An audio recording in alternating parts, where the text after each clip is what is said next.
It's a busy morning around WMAR-2 News today. We hosted all 9 Democratic gubernatorial candidates for a debate ahead of the primary. That was a full house. I was one of the 3 panelists questioning the candidates for governor. We were able to get 10 questions in, and we heard a range of answers.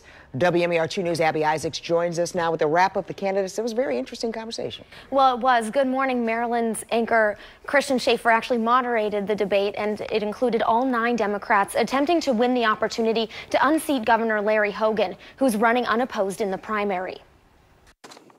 Welcome to the studios of Maryland's first television station. 9 candidates stood behind podiums in WMAR-2 News Studio B for another debate before the primary later this month. They each laid out their plans for Maryland should they be elected governor. I'm running because I couldn't sit on the sidelines as our kids freeze in classrooms and die from overdoses and gun violence. I'm running for governor because I have a vision.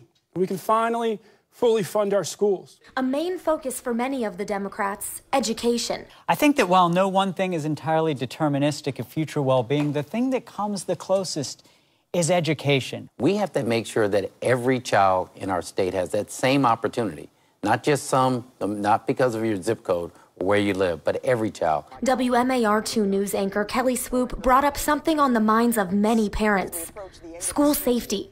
There have been more than 20 school shootings across the country.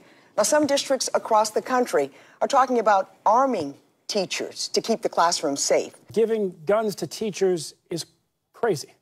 They say that we have a mental health crisis in our schools. That means that we need more mental health workers. We have to make penalties stronger for parents who do not secure their weapons and give access to kids. The candidates also talked about transportation, growing the economy, and immigration. I would like to see Maryland become a sanctuary state. Valerie Irvin is following in the footsteps of her former running mate Kevin Kamenetz, who passed away last month. Our vision for the state of Maryland is now the vision that I'm going to carry forward. Whoever wins will be up against Governor Larry Hogan in November, a fact not forgotten in this debate. Larry Hogan has led us in the wrong direction.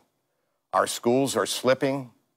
We sit in the worst commuter traffic in the nation, and our economy lags behind our neighbors. Most of the candidates agreed that the way to beat Hogan is by getting a bigger turnout. You do that by actually getting Democrats to come out to vote. We have a 2-to-1 advantage in our state. It was a 90-minute debate, so that was just a very brief recap. Other topics that were covered included corruption in Baltimore Police Department and sports betting. The full debate will air on WMAR-2 News next Wednesday, June 13th. It's the final debate to air in Baltimore before the primary.